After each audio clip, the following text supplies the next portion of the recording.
Okay. All right. Let me begin now. I'm going to give a presentation now, and at least 20 people signed up, and only about a third of you were there. So, like I said, I'm going to keep an eye on the waiting room, but after a while, I'm not because I want to stay really focused on what I'm going to present. Um, and it has to do uh, with something that I offer. And I just returned from a trip where I led 8 people through what we call Tepe land. This is the places where they found these temple complexes, which I'm going to talk about soon. And we continued on. This group wanted to continue on. They wanted to see more. They wanted to see Mount Nemrut, which I understand. They wanted to see also Cappadocia, which I understand, and Konya. So it was a 10-day trip, and 3 of the days uh, were spent in Chanliufra. Um, it is the winter solstice today. That means it's the shortest day of the year, and we're about 3 or 4 days away from Christmas, um, which celebrates a new light coming to the world. Um, but it is the shortest day of the year. Uh, And we know that we're living in a time which is somewhat dark. It's a paradigm shift. And I think what I'm going to explain in regards to explaining to you how I experience these temple complexes has a lot to do with the paradigm shift that we're going through. Um, like I said, I just came back from this area about 2 weeks ago. And that allowed me, I flew in 3 days earlier before the group came because I wanted to see what they found in the meantime. So, in other words, I've been going to this area now for nearly 10 years. The first time I went, there was only one temple complex that you could visit, that was Göbekli Tepe. Uh, Even in the propaganda from our Turkish friends, they say there are 12 tepes, but there are in fact now 15. Uh, and they're finding more. They're finding them. They're finding more and more. Who finds them? The local people, because the local people see them. They live. They play. The children play in the stones there. And then when they find out somebody's doing a dig, like recently at Chamak Tepe, they go and talk to the archaeologist and said, "Please come with me. I want to show you something." And Shazam, you have another Tepe. Nobody knows how many tepes there are. I call them tepes because it's a Turkish name for hill. Um, they're not all on hills. Some of them are. Some of them are on the flatland. But they gave them the name Tas Tepeleri, which means stone hills. Um, and I've been to all of them over the course of 10 years, numerous times. And I'm going to continue going back because, some of you know that I offer trips to Egypt. I offer trips to the Holy Land, which are on pause for a good reason. I lived among the temple complexes in India and Nepal, but nothing compares to this area of the world. Nothing. First of all, Chanliufra is called the City of the Prophets. It's a holy city for Christians. It's a holy city for the Jews and also for our Muslim brethren. Um, it is the birthplace, according to many people, of Papa Abraham. There's a place there where they say he came, where he was born. Uh, Job, the long-suffering prophet Job, is buried there, and even Moses is said to have spent 3 years there. But in effect, these are all newcomers to that area because these temple complexes date between 9,000 BC to 11,500 BC. That means they date back over 12,000 years. which is still for me mind-blowing because everything that we sort of relate to the antique times, like the pyramids are probably 5,000 years old, Stonehenge is 4,000 years old. Uh, so these are all much older, much older. And um, the first one that they dug out was Nervali Quarry, and there was a very prominent archaeologist from Germany called Klaus Schmidt. He's unfortunately passed away too early, who was doing that dig in a panic because the Turks like to build dams. They have a big problem with water right now. And they were building a dam, and he had a short time to dig out Nervali Quarry, which you can see now part of it in the Chanliufa Museum. And somebody came to him from a hill and said, Mr. Schmidt, can you come with me? I want to show you something. And he agreed, and they were walking over a hill, and Klaus looked down and saw that there was a stone sticking up from the hill, which was chiseled, and he knew right away what that was. It was a T-form. So he moved his team there, and this is going back to 1995. It was first discovered actually in 1960 by the University of Chicago, but they misread it and they thought it was Roman, so they left. And then Klaus Schmidt started he started digging it out, and up until now they've dug out about 5 to 6%.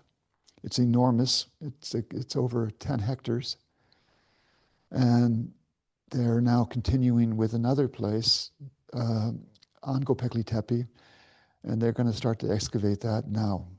I saw that with my eyes. They mapped it out because they can do ground penetrating radar, which allows them to penetrate at least 2 meters into the earth, and they see these structures that way. But some of these structures are actually deeper than 2 meters underneath the earth because they were purposely buried. I'm going to get to that. So Göbekli Tepe is an extraordinary site. It is formed of these circular structures, which are quite large, up to 10 meters in diameter. And in each one of these circles, which they call enclosures, there are 2 primary pillars, columns, always 2. And I'll get to that as well. And the interesting thing about Göbekli Tepe is 780 meters above sea level. So it is the highest tepe from the 15 by far. And not only that, Göbekli Tepe was built that it has a bird's eye view of 6 other tepes. Okay, so there's nothing standing between Göbekli Tepe and 6 other tepes. I could list them, but it's not that important. And no other tepe has that. The next tepe that has a view, direct view, you can't see them from there because they're like 40 kilometers away, has 3 or 4. So it seems pretty clear to this point, as much as we know now, that Göbekli Tepe is a primary tepe. And it's more or less in the middle. So surrounding Göbekli Tepe are the other 15 tepes. Here's one of the best maps because it's most recent. And you can see there, you saw it in your email, is Göbekli Tepe. And then here are some other tepes, and here are some other tepes. It's extraordinary. And that tends to indicate that energetically, these tepes were linked to each other.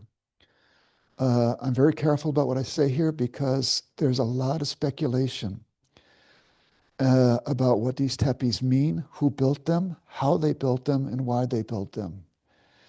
And basically, when somebody approaches these tepes, you can really compare them to a bull in a china shop or a kid in a candy shop. In other words, the archaeologist and also the spiritual people fall into both camps, you know. So everybody, and I'm guilty of this too, speculates. Okay, you can't help it. Unfortunately, the tools that we have, to understand the Tepes, uh, don't really help us understand the Tepes. Why? Because we often go to the Tepes with so many preconceptions, either rooted in archaeology, or rooted in spirituality, or just rooted in curiosity. Okay, and we go to these Tepes and we try to sort of comprehend them with tools that really don't work, because all the tools that we have through our education and through our cultures are more modern. Okay, they're just modern. Uh, you know, the best thing the archaeologists can do is carbon dating, but you can't do carbon dating on stones. You can only do carbon dating on organic matter. So, and like I said, I'm as guilty as anybody who tries to apply some sort of spiritual concept to these Tepes, but I confess that, okay? Because even the archaeologists are constantly changing their minds, you know. One of the primary archaeologists who's in charge of the dig at Göbekli Tepe, who's actually an Englishman who studied in Germany, I won't say his name, uh, he changes his mind like the weather. You know, sometimes he says Göbekli Tepe is basically a town hall. Other times he calls it a temple.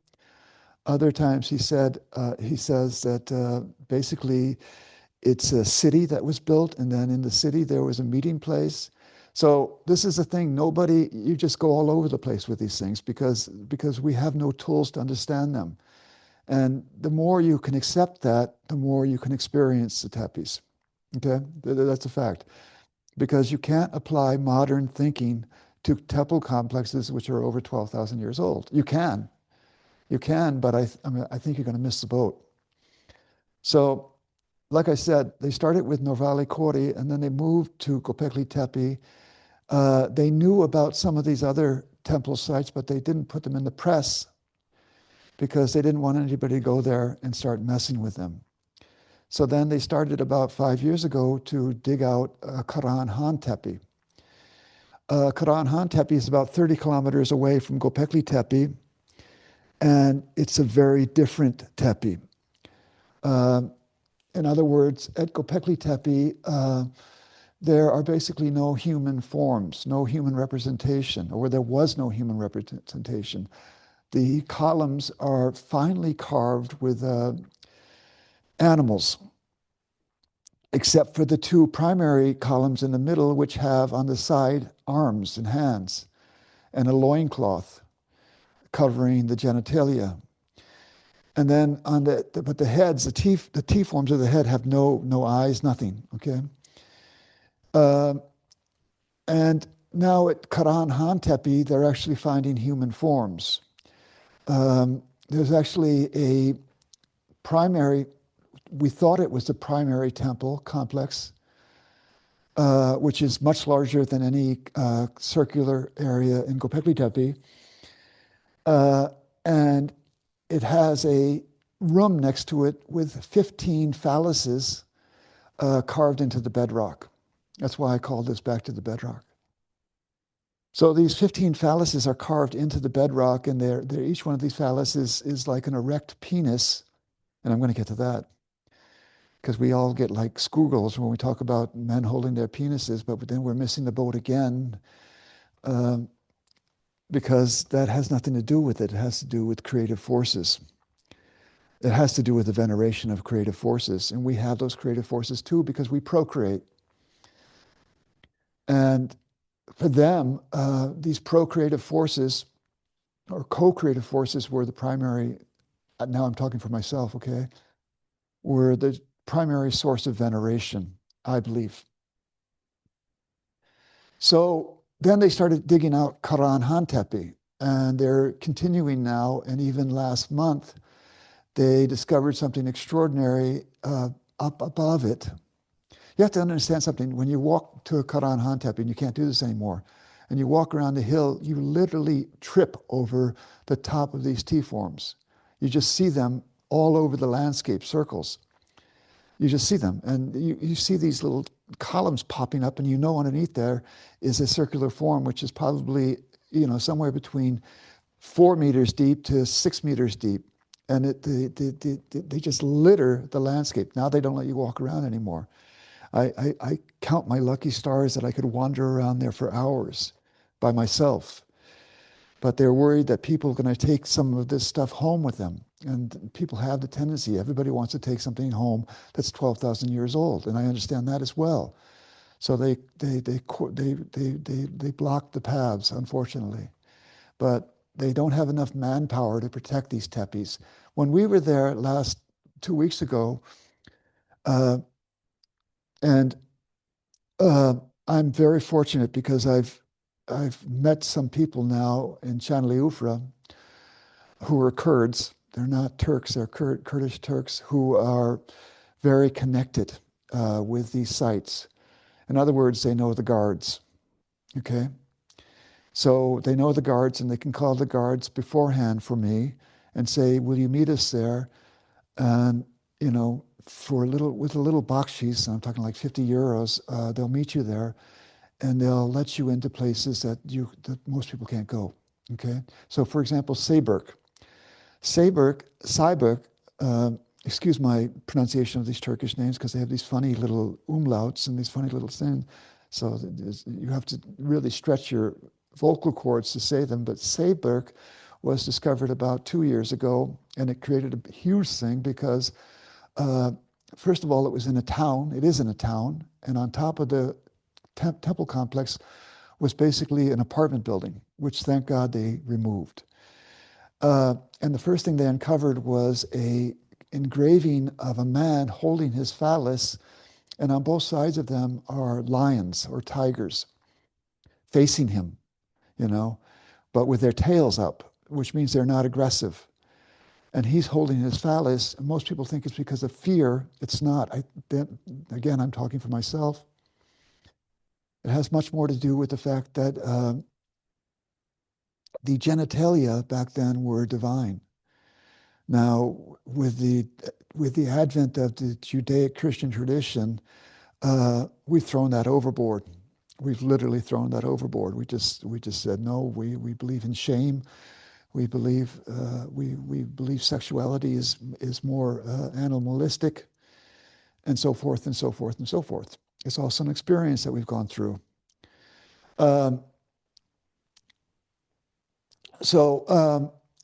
Now they've continued to dig out at Sayburk, and if you haven't been there, if you were there like with me maybe a year ago,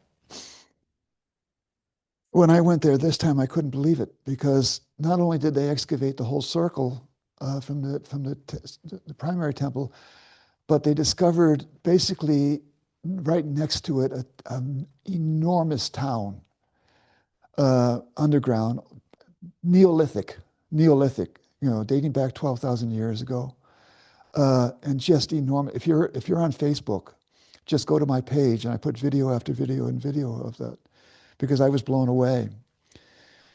And that means that this temple complex of Sayburk is also probably 10 hectares large. And we know that because most of the structures of a tepe, they'll have in the middle of the community a temple complex. I call it a temple complex. I have no problem calling it a temple complex. No problem. None at all. Okay, so then about a 10-minute drive from Sayburk, they started to dig out last year another complex called Chamak Tepe. It's not protected because they only do the digs there when it's not too hot, because that area gets to be over 50 degrees Celsius in summer. And then it's too hot to do a dig, and then in winter they shut down because also the rainy season. But they started to dig out Chamak Tepe, and we went there in peace. So we didn't mean to do any harm, and that when we saw that no trespassing sign, it wasn't in my language, so we could walk over it. We could walk over it without anybody there and just study it, and just study it, and just study it. And it's enormous. It's enormous. And not only that, if you go to my Facebook page, you'll see that I think I see that there's a sacred street there because it is a Neolithic form of a street that leads away from that town in the directions from Cyberk. Now we know about these holy streets because they have them in Ephesus, they have them in all the Greek temples, which links a temple to a city, okay? But those are all about 2,500 years old. Now we're talking about 12,000 years old, okay? And then somebody told me that there's another tepe also in that area called Mendik Tepe, and I got the coordinates for that from my friend Arhan, he's like me. He's a tepe freak. He's Turkish, but he's got a passion for the tepes, which is so impressive. And he gave me the coordinates, and I had my phone. And I said to the bus driver, "Just go where I tell you to go." And he said, "Okay, Paul, I'll just go where you tell me to go." So we're going through these towns, and then we came upon this town, and there is a temple complex there called Mendik Tepe, which is totally different than all of the tepes I've seen. In other words, it even has underground passages, and it has also a sacred street, which I videoed, leading away. And they just started to dig that out, okay? And so, I mean, I could just tell you how I experienced these, because I've been to all of them except two now. There'll be more. There'll definitely be more. There'll be more. The Turkish government is being very quiet about this because they have to protect them. Because listen, this is the thing about this.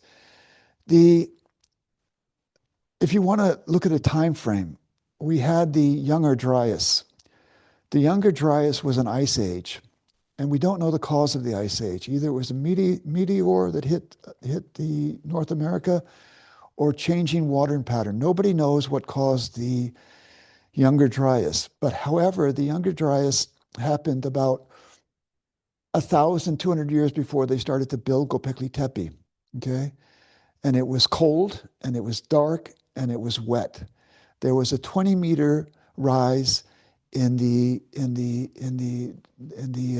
ocean levels, 20-meter over 500 years.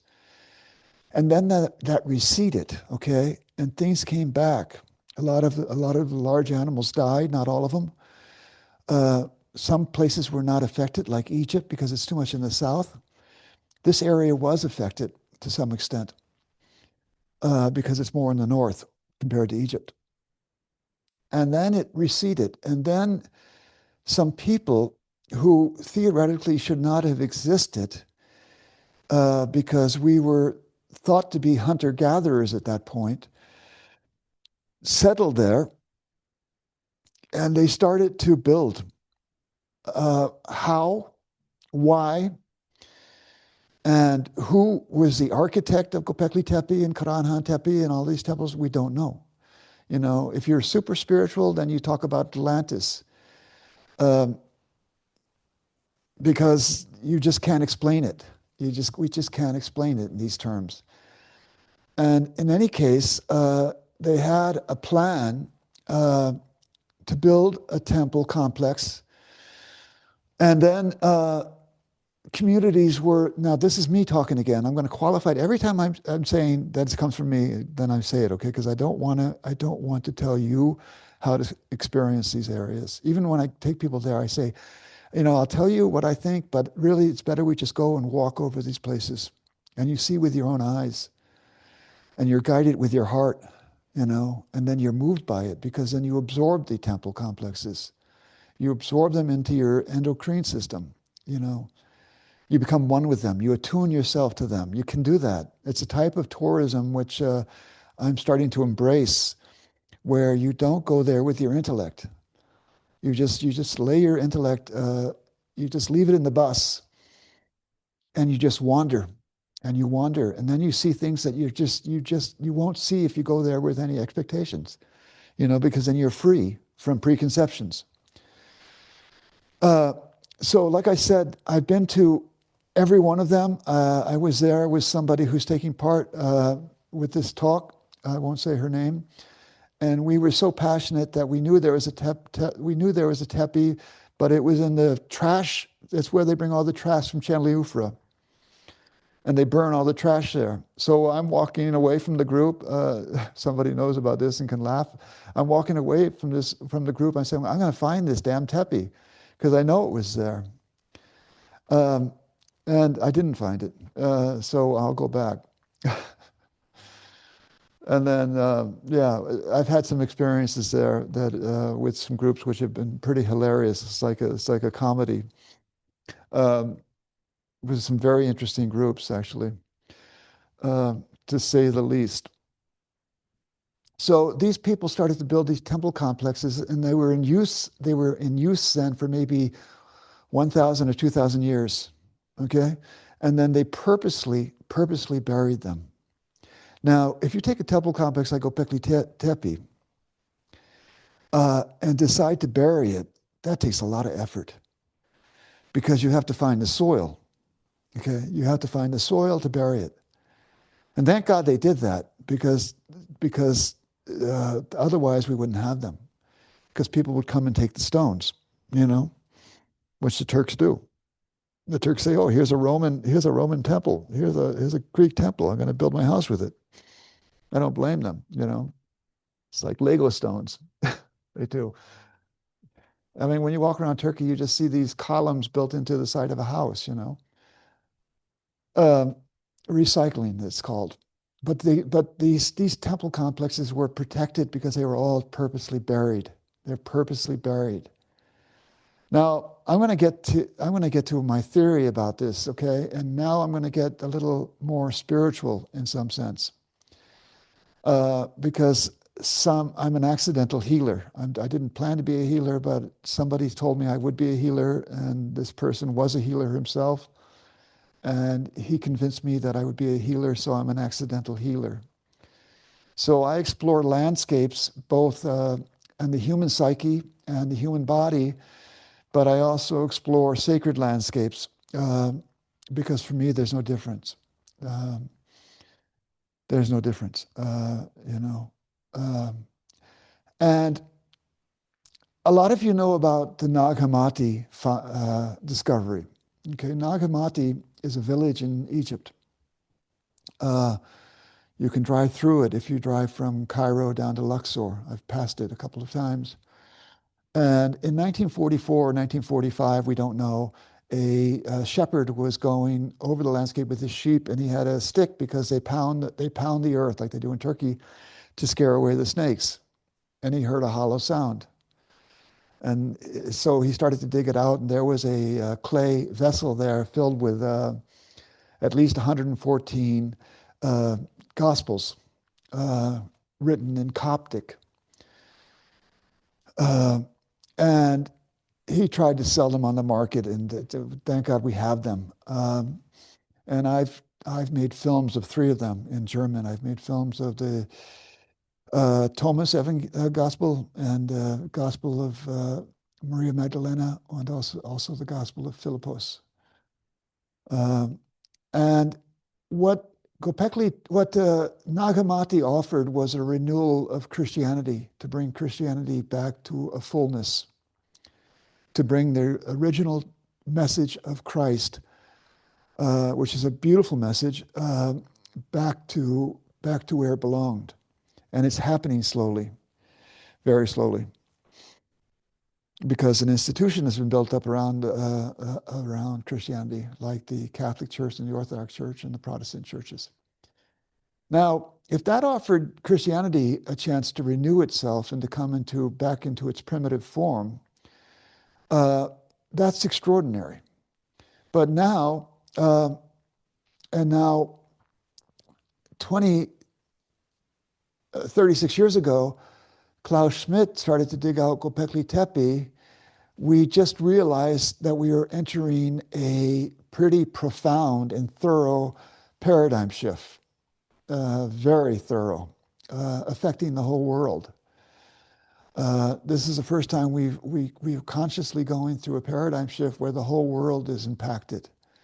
It's not local. It doesn't have to do with the belief system. And we say in English and in German, it's always darkest before the dawn, okay, which is true. And why, I'll say this provocatively. Is it a coincidence? This is a rhetoric question. Is it a coincidence that Göbekli Tepe and the other 15 tepes, still counting, were discovered shortly before we entered a paradigm shift? And my answer is no, okay? Because Göbekli Tepe and all these tepes don't belong to anyone. They don't belong to a faith. They don't belong to a religion. They don't belong to a country. They're located in the Fertile Crescent, just on the top end of the Fertile Crescent in Mesopotamia. It's not far from the Euphrates and the two sacred rivers. And this is why it's tempting when you go there with a group like mine to take that all in. But I'm telling you, the way it is now, the trip that I have planned now for May and April, we just spent 8 days in Chanliufra, and we go to every one of the tepes. It's possible because you can visit Gaziantep, and you can visit the largest mosaic museum in the world. It's incredible. But then you're talking about the Greco-Roman time. That's 2,000 years ago, 2,500 years ago. You can go to Mount Nemrut. That's about 2,000 years ago. You should take them in. They're extraordinary. But in a way, you have to separate them from the tepes, because the tepes, first of all, it's practically an entire universe there. You know, to go over each day to a tepe, and each one of them, as far as I can tell, is totally unique. They're not copies of each other. They all have features that the other one doesn't have. And this gets back to the theory, why is Göbekli Tepe, why does it have a direct bird's eye view to 6 other tepes? Can it be that they funnel energy to Göbekli Tepe, or Göbekli Tepe funnels energy to them? Now, let's go quickly to Egypt, okay? In Cairo today is a part of the old city, which is called, in Greek, Heliopolis. Okay, in old Egypt, it was Inu. And that's where, that was the seat of the divine mountain, which rose out of the darkness and the cold and the wetness. And that's the seat of the birthplace of the Enea, the 9 gods, which is the groundwork, the framework of the Egyptian belief system. Where, when you stand in Heliopolis today, you have a direct view to the Giza Plateau, okay? It's about 30 kilometers away. But you have a direct view to the 3 pyramids. And you have a view to Shikara. This is by Memphis, okay? Now, is that a coincidence? And the answer is probably no. Because somehow the architects of these cities and also of the pyramids knew that they could either channel cosmic, or thought they could channel cosmic energy and bring it into a city, the sacred city, that would be totally inspired to create the framework for the amazing Egyptian belief system, which is probably one of the most amazing belief systems we have in the world. It's extraordinarily complex and beautiful. And then you get to Göbekli Tepe, which is 780 meters over the sea level, so higher by 100 meters than any of the other temples. They sit below it. It's almost like they honor it, you know. And this flowing of energy from a tepe into Göbekli Tepe, or from Göbekli Tepe into another tepe, it's a two-way street, just like with the pyramids and the Giza plateau, the Heliopolis. It's probably an exchange where they were designed, and now again, I'm talking only for myself. I'm talking only for myself. Uh, they were, and I believe this, I put my hand in fire over this because I go there every year, sometimes twice a year. And so I studied these temple complexes as they've been digging them out and digging them out and digging them out. And I feel very blessed that people go there with me because it allows me to go there myself. I say that egoistically. And I love to share them with people.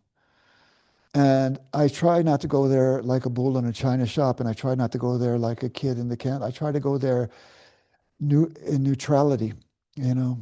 I really do. Because, as I said, there's something about them which is extraordinary and has to do with our paradigm shift. And some people claim that at least Karan-Hantepe might have a direct connection with the Pleiades. The Pleiades are the seven sisters planets, the seven stars which are in space, and they form what's called the Pleiades. Can be. It could be that they were somehow built, that they had also sort of a cosmic orientation into the planets and into the stars. Some people write a lot about that, you know. There's a lot of good stuff written about the Tepes and a lot of bad stuff written about the Tepes. One thing they're guilty of, and this is the Turkish government, and not against the Turkish government, is they're guilty of what's called data inflation. Data inflation is to say, we just found another Tepe, and it's older than Göbekli Tepe. It's good for tourism. It's just good for tourism, you know. So when they found Karan-Hantepe, they say it's much older than Göbekli Tepe. It's not, you know. And also, they don't do reliable carbon dating. Okay, and now this is the big theory right now, which has thrown everything up into the air, is that there's a whole camp of people who argue that these are not temple complexes. And they say, no, they're towns because they're finding domiciles, they're finding buildings. And my only answer, my only request then is, tell me through carbon dating which is older. For example, Göbekli Tepe, the temple complexes with the circles, or the buildings around them, which you can see they're not as fine. They're just more primitive. You know, same thing at Karan-Hantepe. And then they say, you know, they go against Klaus Schmidt, because Klaus Schmidt said first the temple and then the city, which I think he's right. I do think he's right. But every student wants to go against their teacher. I don't go against Dascalos, but who can go against Dascalos, you know? You can't go against Dascalos, my God. That would be a crime. But sometimes the student wants to make himself bigger than his teacher. And that's the case here. So it requires a certain amount of humility when you go there. You know, you have to really just say, you know, you have to lay your arrogance to the side. You know, and with speculation, like I said, I'm sharing with you my speculation. So my speculation is what we're going through now as in this era that we're going through.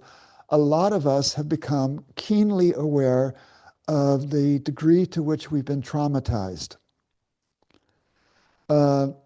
Trauma was not something that people wanted to look at. Dascalos never talked about it.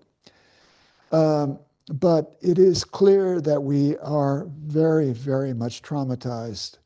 If for any other reason, you go back 250 years and 95% of us, 98% of us were involved in agriculture. 98% of us were involved in agriculture. Now 2% of us are. That's enough reason why we're traumatized. Because emotionally, we can't keep up with the velocity of our development. That's a fact. We think it's normal, but it's gone so quickly, you know, from the Industrial Revolution into the information age, and now into this age of KI. It just keeps going and going and going and going and going. So what a lot of us are doing, and I'm one of them, have been doing an excavation on ourselves.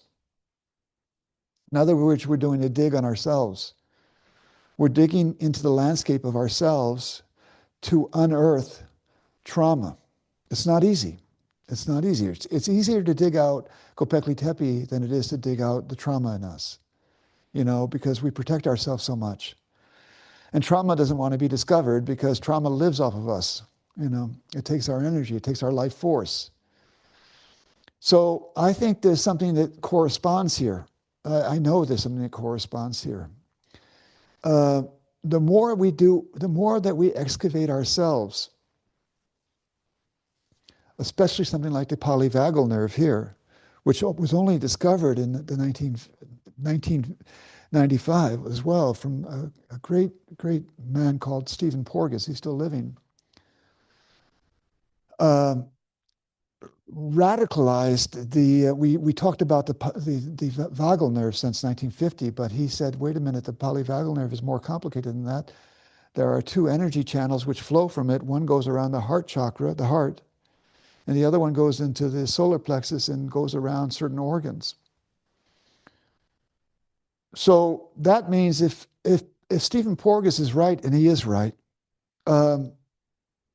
then if the polyvagal nerve feeds the heart and the heart chakra, we talk about chakra in spirituality, an energy center, and you can actually look at the heart chakra like this. It's like a building, like a church or a mosque or a temple complex, and in it is an altar, and that's the heart, the physical heart. And if we restore that to, now I'm getting very spiritual, I know that. If we restore the heart chakra and make it again a temple, and we continue with the excavation of this area, then I think they're connected.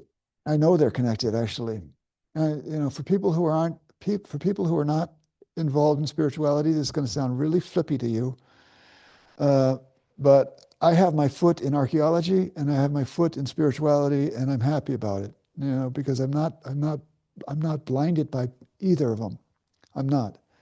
I have a very open mind, and I'm willing to be corrected, and I'm constantly being corrected. And I could be way off with this. But I do think that this excavation taking place in southeast Anatolia is going to reveal that these temple complexes, the 15 that we have now, are profoundly connected with each other energetically. And they are much bigger than we thought. All of them are probably 9 hectares, which is enormous. Absolutely enormous, much bigger than Karnak Temple or Luxor Temple, much bigger than any temple complex in the world. Each one of them, by the way. And they are probably connected with each other. And when they get unearthed, and that's the reason why they were covered, because they have a message for our time. And the message for our time cannot be comprehended, cannot be, the Western mind cannot comprehend it, okay? The Western mind, with all its power, all its education, cannot comprehend it. You can try to comprehend it, and all of us do, and I do too, I confess, I just did it, I stayed away from what I think those 2 columns in the middle symbolize, because I do think they symbolize the divine masculine and divine feminine. I'll put that on the table.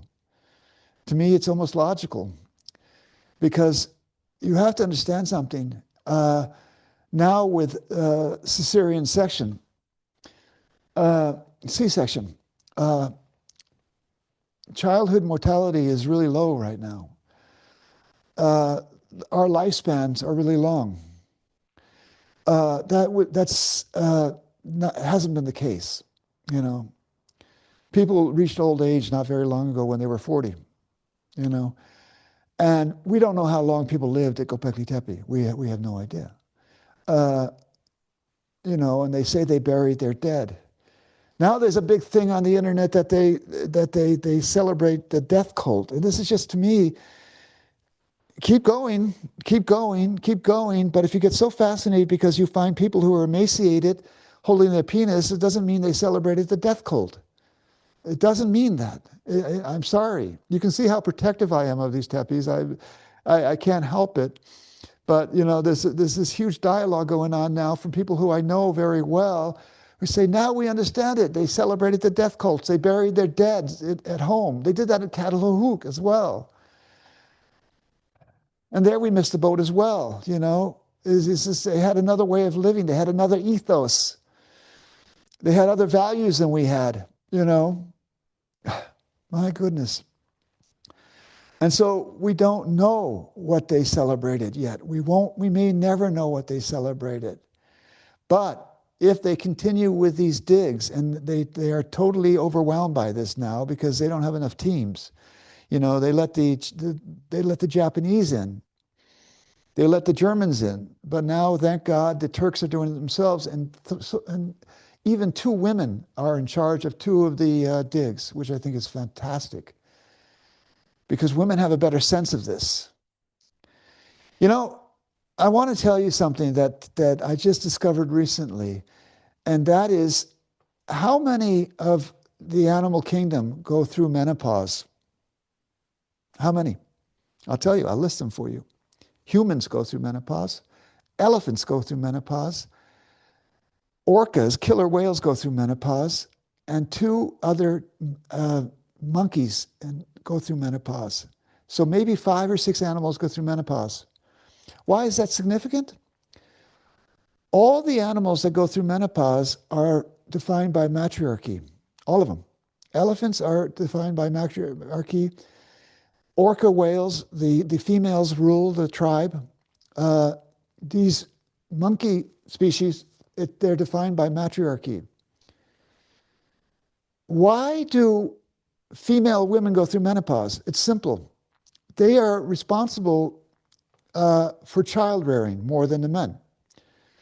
So they give birth, and they spend the first part of their lives until they reach menopause, where they're working in the family or in the community as birthers and childcare. They develop a lot of wisdom through that, a lot of wisdom, and a lot of respect for life. And then they bring that into the culture, and they take over the tribe. Okay, that's what the elephants do. They take over the tribe, and they lead the tribe. That's what the orcas do. They lead the tribe. What I'm trying to tell you is we are hardwired. We are hardwired for matriarchy. We are. As a species, we are. Otherwise, we wouldn't be grouped with this. And matriarchy is not foreign to us, If you go through, especially if you look at Anatolia, it's the land of the goddesses, completely the land of the goddesses. And more than half the goddesses had no male counterpart. None, Artemis had no male counterpart. Hecate had no male counterpart. Hera had no male counterpart. This is the fake news from Homer. Don't get me wrong, but Homer invented that. Homer had a problem with the feminine. He did. He wanted to lift the gods above the goddesses, like Apollo above Artemis. And then we entered a long period of patriarchy. And that period of patriarchy, we developed a very modern, sophisticated world, which is now falling apart in front of our eyes. Okay?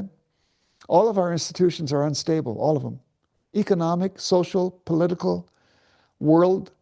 There's useless wars going on where innocent people are being killed being slaughtered on both sides in Russia and Ukraine. There's a genocide taking place up until now in Palestine. And we're even allowed to call it a genocide because a genocide is systematic killing of a people, ethnic cleansing, which is what the Israelis are inflicting on the Palestinians. And so this all points to a paradigm shift. And when you go through a paradigm shift like we're going through, all the institutions which live from the paradigm get very aggressive, like the pharmaceutical industry, and they start inventing a virus. And I'm not going to go into that. Okay, I don't want to go into conspiracy theories. Or they invent a war where they can sell all their old weapons to the Ukrainians, which the Germans did and the Americans did too.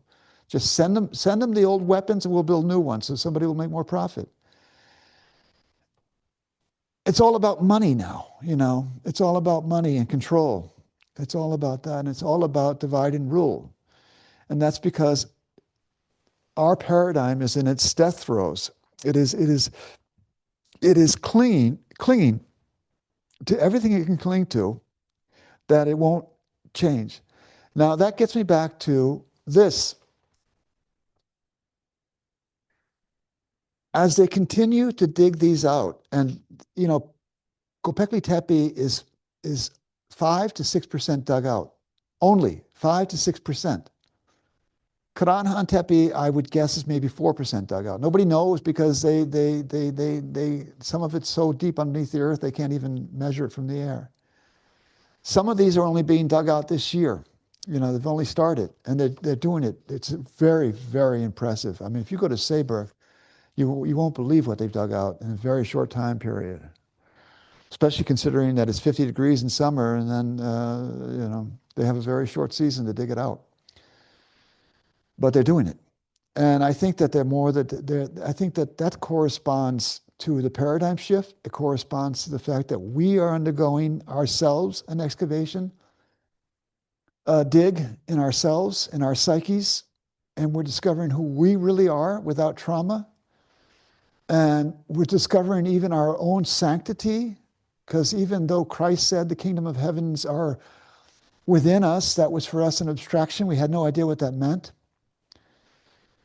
And so let me close now. You can see that I'm very emotional about this. I'm emotional because I just got back from there, and I had a fantastic group from Belgium and from Holland who just shared with me their gratitude every day.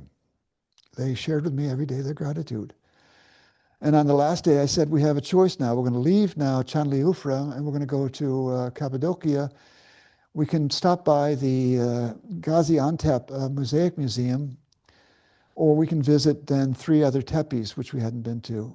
And they all raised their hands, and they said, no, we want to see the tepes, you know.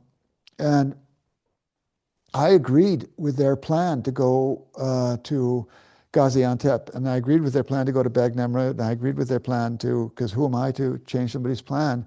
But I tell you, up now, the way it is now, you have to separate, this is me talking again, you have to separate the Tepes from the rest of Anatolia. You just have to.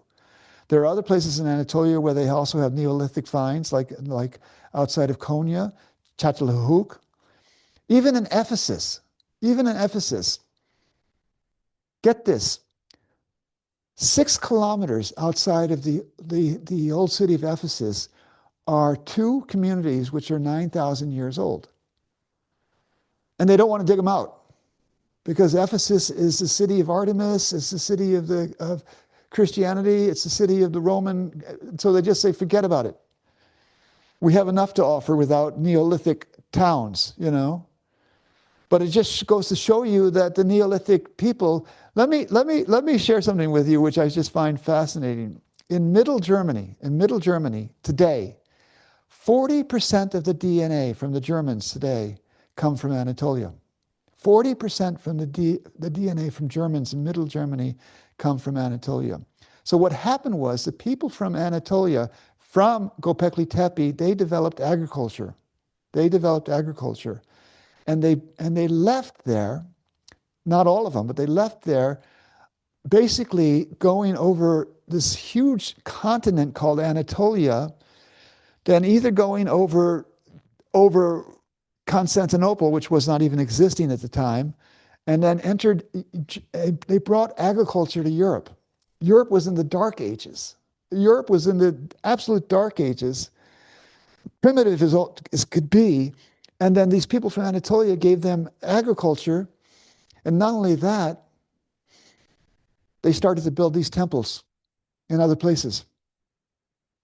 They did. They started to build these temples in other places, okay? So they found one that looks very much like this in Portugal. They found one that looks very much like this in Spain. Even they found DNA from the people in Stonehenge, and it's the same DNA of the people from Göbekli Tepe, okay? And even this poor sucker who died going over the Alps, you know about him, this guy who tried to cross over the Alps in winter, not very smart, because he comes from a place where it's 50 degrees. They have no idea. He was from Anatolia. He was 100% from Anatolia. So we can thank the people from Anatolia for agriculture. And we can definitely thank the people from the Fertile Crescent for agriculture. And also they tried to give us a belief system. I'm sure about this. They tried to bring their belief system, which was probably very extraordinary and very integrated to other people, you know. Even up in Scandinavia, they find under the earth, these tepes are built out of wood. They find them, perfect circles. I just had an extraordinary time because when we went to Konya, I wanted to visit some prehistoric sites. And if you go to Facebook, and look at my Facebook page, you just see me. I'm there. I'm like a kid in a candy shop. I'm literally running over this landscape, finding like prehistoric stone circles. And stones have been lying there for 12,000 years, you know, and caves, and then Roman graves which have been robbed, you know, and nobody knows about them. And I'm tripping over them. You know, this place is amazing. This is just amazing. But as I said, what I offer as a trip is that we stay in Chanliufra for 9 days. We fly in on Saturday, we fly out on Sunday the next week, and then I take you every day to another temple complex, and we spend as much time as there as we want. And then we stay in an Ottoman hotel, which is also 400 years old. As romantic as can be in the old city. We visit the archaeological museum in Chanliufra, which is one of the most extraordinary archaeological museums in the world. And they don't know what to do because they're finding more and more statuary. They're finding more and more things from the Tepes, and they don't have enough space there. So now they decided they might even build, and I think this is a great idea, build museums directly on the sites where they can actually house the things they find there, that people can have a fuller experience. In other words, you can go to the site, visit the site, and you can see where they found things. I just wrote a passionate plea on Facebook that they should really make an electronic map where they find, what they find, where they find it. You know, they should map out as much as they can a tepe electronically and say, we found this figure of an animal here at this location, because that's the only way we can develop a social anthropologic perspective on these sites. And they're not doing it, you know. They just haul this stuff to Chanliufra, and then you see that listed in a room. This is from this tepe and this is from this tepe. It's fascinating, you know. And then they have what's called these totem poles there. There are 4 of them. They're extraordinary. They're 9,000 years old. And you know, they have a plaque of a woman giving birth in the Chanliufra. She's in the middle of giving birth, you know. Because some people say they find Göbekli Tepe and these tepes very masculine. I don't. I really don't. And the opposite. I find them in perfect harmony with the masculine and the feminine. And how these totem poles, we call them totem poles from the Eskimos because we have no other term we can't call them anything else. So we fall back on what we know. And we say, oh, it's a totem pole. Check that box. That's done. It's done. And these totem poles are the most amazing things because it looks like she or an animal's holding babies. Like a baby here and then a baby here, and they have arms and then they have an animal head. And you just sit there and you just say, this is the most extraordinary thing. You just sit there. And then they found the Urfa man. Let me tell you something about Chanliufra, the city of the prophets.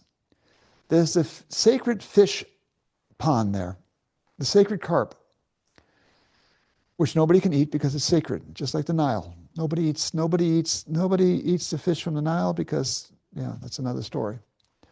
Don't get me started with that. Uh,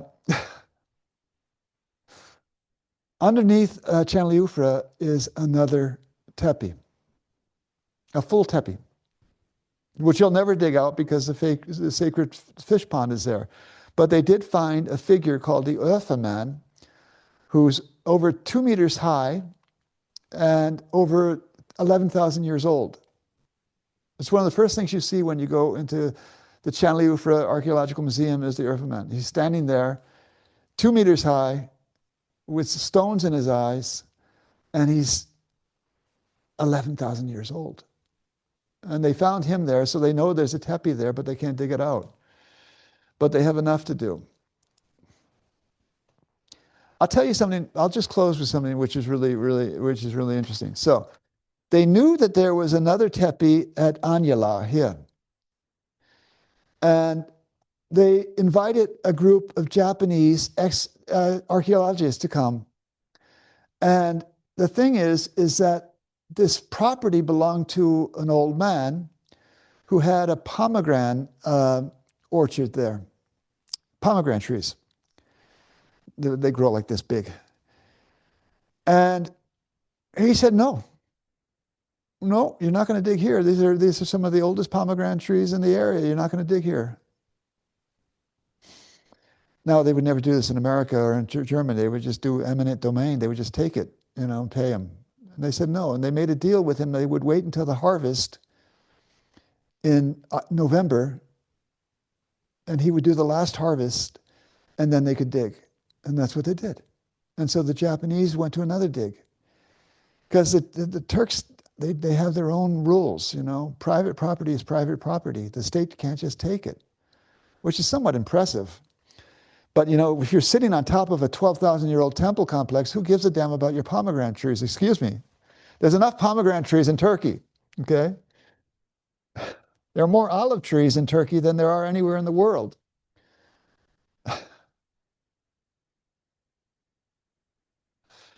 So, like I said, I didn't say this, but if you ever have a chance to go there, either with me, and you have a big advantage if you go with me because I can get you into sites. This is not advertisement. I can get you into sites where you can't get in, because I just know the right people. Uh, or go there by yourself, and just take the time. You need at least a week. If you want to go there by yourself, I can tell you the guide to come into contact with, and I can tell you where to stay, and I can send you all the GPS links to they're all stored in my phone, Yeah. Um, okay, I'm open for, I threw a lot out there, okay? I didn't know who was going to be here because apparently there was going to also be some Egyptologists here who didn't make it for whatever reason. And I can open it up for questions now, but they have to do with only with the Göbekli, only with the Tepes, okay?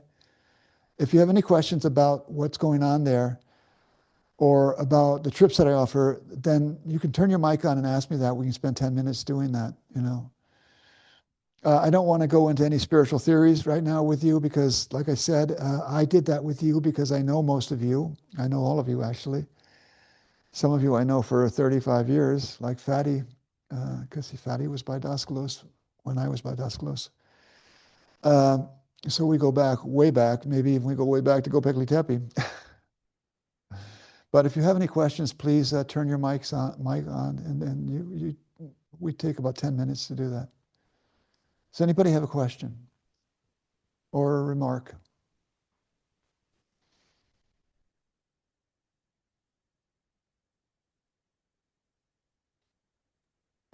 Okay. Yeah, somebody turn their mic on. Yeah, please.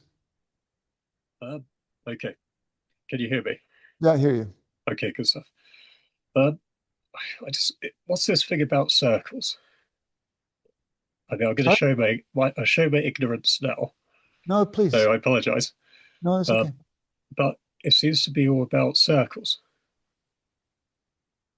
Say that. The Tepes are in circles, and you see a lot of, you know, okay, um, religious